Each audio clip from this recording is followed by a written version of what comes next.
अस्सलाम वालेकुम। आज का हमारा तीसरा सवाल है, are children at risk of corona virus disease? क्या बच्चों को भी कोरोना वायरस डिजीज़ का खतरा है? तो इसके जवाब की तरफ बढ़ने से पहले अगर आपने साइकोलॉजिस्ट व्लॉग को सब्सक्राइब नहीं किया तो जल्दी से सब्सक्राइब कर दें, बेल आइकन के बटन पे क्लिक कर दें ताकि मेरी आने वाली सारी वीडियोस आपको सबसे पहले मिलें, और वीडियो को लाइक एंड शेयर लाजमी कर दें। तो चलते हैं अपने जवाब की तरफ। तो इसका आंसर है बिल्कुल, बच्चों को भी कोरोना वायरस होने का खतरा है, लेकिन अच्छी बात यह है कि उनमें कोरोना वायरस डिजीज़ का खतरा नौजवान नस्ल की निस्बत बहुत ज़्यादा कम है। और चाइनीज़ डॉक्टरों की रिपोर्ट के मुताबिक बच्चों में बहुत कम ऐसी इन्फेक्शन जो है कोरोना वायरस का देखने में नज़र आया है, और वो बहुत कम हॉस्पिटलाइज्ड हुए हैं और एज़ कम्पेयर टू एडल्ट। और यही ट्रेंड यूएस में भी देखने में आया और पाकिस्तान में भी, कि बच्चों को कोरोना वायरस डिजीज से बहुत ज़्यादा खतरा नहीं है।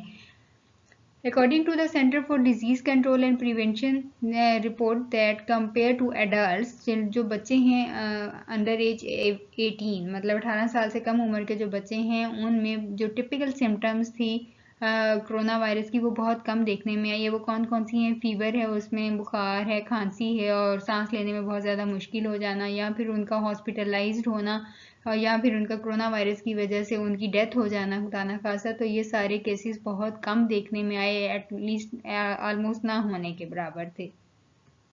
एक अंदाजे के मुताबिक नौजवान मतलब बालिग अफराद में कोरोना वायरस की सबसे सवेयर शदीद किस्म की अलामत जो है सांस का बहुत ज़्यादा मुश्किल हो जाना, सांस लेने में मुश्किल हो जाना। उसकी वजह ये भी हो सकती है कि हमारे फेफड़ों में मौजूद जो वायरस है वो बहुत ज़्यादा ओवर एक्टिव हो जाता है इस कोरोना वायरस के रिस्पॉन्स में, जिसकी वजह से हमें ये बहुत ज़्यादा शदीद अलामत जो है सांस में दुश्वारी, इसका सामना करना पड़ता है। लेकिन बच्चों की कुव्वत मुदाफ़ियत जो है वो इस तरह से बड़ों की तरह, बालिग अफराद की तरह अभी इस कदर डेवलप नहीं हो सकी कि वो इस कदर शदीद या जारहाना रिएक्शन शो करे इस कोरोना वायरस के अगेंस्ट। तो इस वजह से बच्चे जो हैं इस कोरोना वायरस के शदीद बदतरीन नताइज से वो बच गए हैं। तो इसकी एक ये भी वजह हो सकती है कि बच्चों का कुव्वत मुदाफ़ियत अभी उस तरह से डेवलप ही नहीं हुआ कि वो वायरस को रिकॉग्नाइज करे और उसके अगेंस्ट किसी भी तरह का कोई रिएक्शन शो करे। एक अदादो शुमार के मुताबिक जो न्यू बॉर्न बच्चे हैं वो ज़्यादातर हॉस्पिटलाइज्ड हो सकते हैं as compare to toddlers. Toddlers कौन से बच्चे होते हैं? जिनकी उम्र 1 साल से 4 साल तक की होती है, और इन्फेंट्स होते हैं जो न्यूली बॉर्न होते हैं, न्यूली बॉर्न से लेके 1 साल तक की उम्र के बच्चे, वो ज़्यादातर हॉस्पिटलाइज्ड हो सकते हैं, उनको इन्फेक्शन हो सकता है।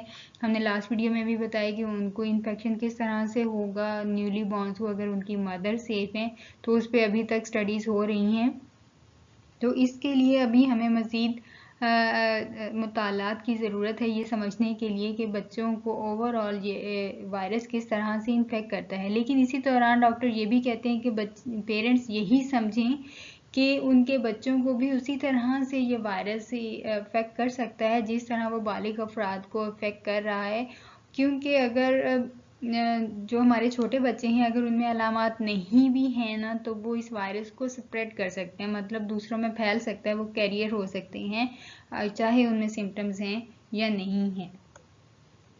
और अगर बच्चों को कोरोना वायरस हो जाता है, वो इससे इफ़ेक्ट हो जाते हैं खुदा ना खासा, तो उनमें किस किस तरह की अलामात होंगी? उनको बुखार होगा, बुखार में उनको कपकपी होगी, सर्दी लगेगी, उनको खांसी होगी, गले में ज़ख्म हो जाएंगे, उनका नाक बंद हो जाएगा या बहुत ज़्यादा रनी नोज़ हो जाएगा, मतलब नाक बहना शुरू हो जाएगा, उनको भूख लगना बहुत कम हो जाएगी, दूध नहीं पियेंगे, स्पेशली अगर वो 1 साल से कम उम्र है, उनकी उम्र अगर 1 साल से कम है।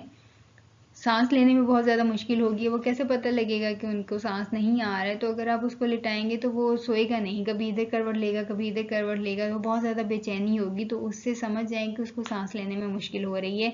इसके अलावा डायरिया, नोजिया या वॉमिटिंग की कंडीशन हो सकती है। कांट वेकअप, वो उठ नहीं सकेंगे और ना ही ज़्यादा देर जाग सकेंगे, हालांकि वो थके हुए भी नहीं हैं।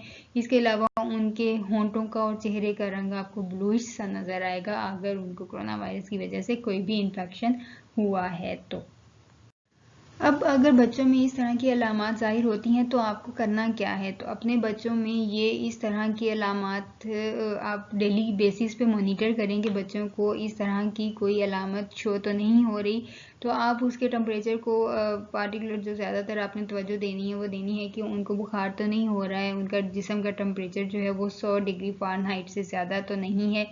इसके अलावा उनके गले में किसी तरह के कोई ज़ख्म तो नहीं है। अगर उनको खांसी हो रही है तो वो किस तरह की खांसी है, मतलब एक एलर्जिक की खांसी है या अस्थमा की वजह से कोई खांसी है तो वो तो आपको पता होती है। लेकिन अगर वो खांसी उस तरह की खांसी से चेंज है और वो आप कंट्रोल में भी नहीं हो रही, मतलब उसको सांस लेने में भी मुश्किल हो रही है, तो इसका मतलब है कि वो कोरोना वायरस की वजह से है। मतलब पहले जो खांसी होती है उसके निस्बत ये वाली खांसी बहुत ज़्यादा चेंज है, पहले जैसी नहीं है और किसी भी चीज़ से कंट्रोल नहीं हो रही। That means it's due to corona virus. तो इस पे आपको तवज्जो देनी है। इसके अलावा उनको डायरिया, वोमिटिंग या स्टमक एक साथ तो नहीं हो रहा। अगर स्टमक एक हो रहा है तो डेफिनेटली वो खाना नहीं खाएंगे और उसकी वजह से वो जो भी खाएंगे वो वोमिट हो जाएगी उसको।